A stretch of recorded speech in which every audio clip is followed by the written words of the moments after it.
I want to share a true story with you. This is from the Kupwara sector in Jammu and Kashmir. I have been reading this again and again quite a few times in the last 2 hours. The name is A Cup of Tea. There was this group of 15 soldiers led by a major, and they were on their way to their post Himalayas where they would be deployed for the next 3 months. The batch who would be relieved was waiting anxiously for them to reach there.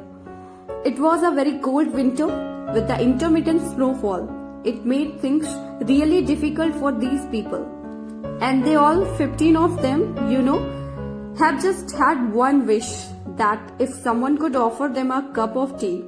Though the major knew that it was a very futile wish, but still they continued moving ahead and had the same wish. After an hour, they came across a dilapidated structure which looked like a tea shop, but it was locked. It was their bad luck, said the major to the boys, that it's our bad luck that there is no tea. Let's take some rest. We have been walking for 3 to 4 hours now, they said. We can make tea, but we'll have to break the lock.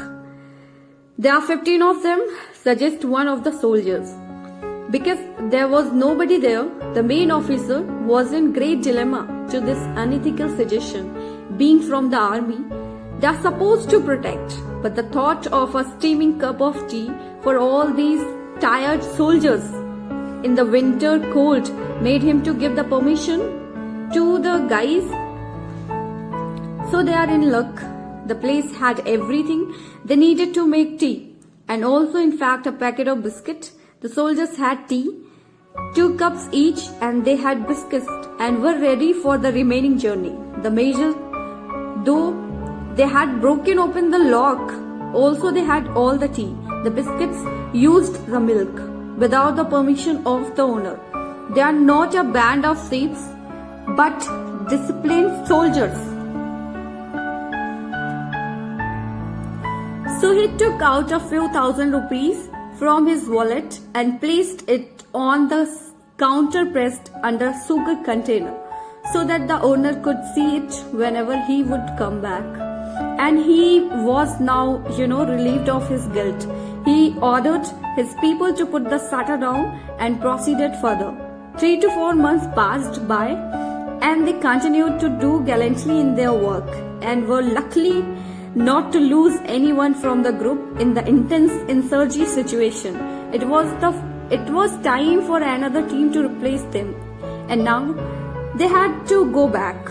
On their way back, they stopped at the same place, at the same tea shop, and it was early in the evening. They saw that the shop was open and the owner was present in the shop. The owner was an old man with a very few resources and was very happy to, greet these 15 customers of his. All of them had tea and biscuits, and they were talking to the old man about his life, his experiences selling tea at such a remote place, and what kind of people come, and etc. etc. And the old man also had many stories to tell them. His faith in God, and oh Baba, if God is there, why should he keep you in such poverty then? Commented one of the soldiers. So the shopkeeper said, don't say like this, Baba. Don't say this like this, Sahab. Don't say like this. God is actually there, and I got proof. So these guys were like, what proof do you have? So he said, 3 months ago,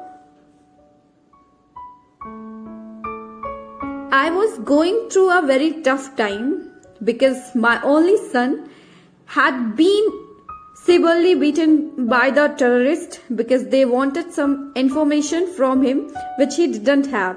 I has closed my shop to take my son in the hospital. Some medicines were to be purchased and I had no money. I had just 20 rupees. None would give me money because of fear of the terrorist. There was no hope, Sahab. There was no hope. And that day, Sahab, I prayed to God for help.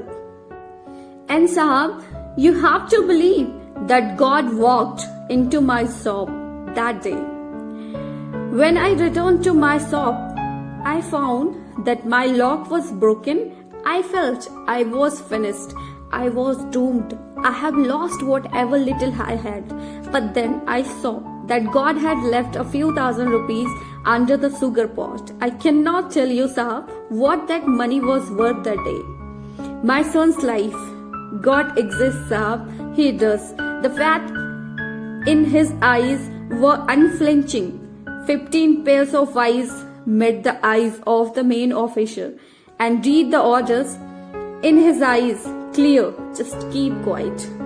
The officer got up and paid the bill. He hugged the old man and said, "Yes, Baba, I believe you. I know God exists. And yes, your tea was wonderful." The 15 pairs of eyes did not miss to the notice the moisture building up in the eyes of their officer. A rare sight. So now, why did I tell you all this story? Walking on the path of truth and compassion. You can be the messenger of God to anyone. Today, everybody needs to be a messenger of God. We have to have a lot of compassion. And if we follow the path of truth, we can be the messengers. And if we can be the messenger of God to anyone today, if we can help anyone in any way, we should go ahead and do whatever little bit we can and let everybody feel that Sahab Bhagwan hai. God is there. Sahab, so let us walk on the path of truth and compassion, and let us try to be a messenger of God for everybody. Thank you, friends. And I know I have taken 7 minutes of yours, but I hope this does wonders to the world. Thank you. Thank you for listening to me so patiently. Have a good day.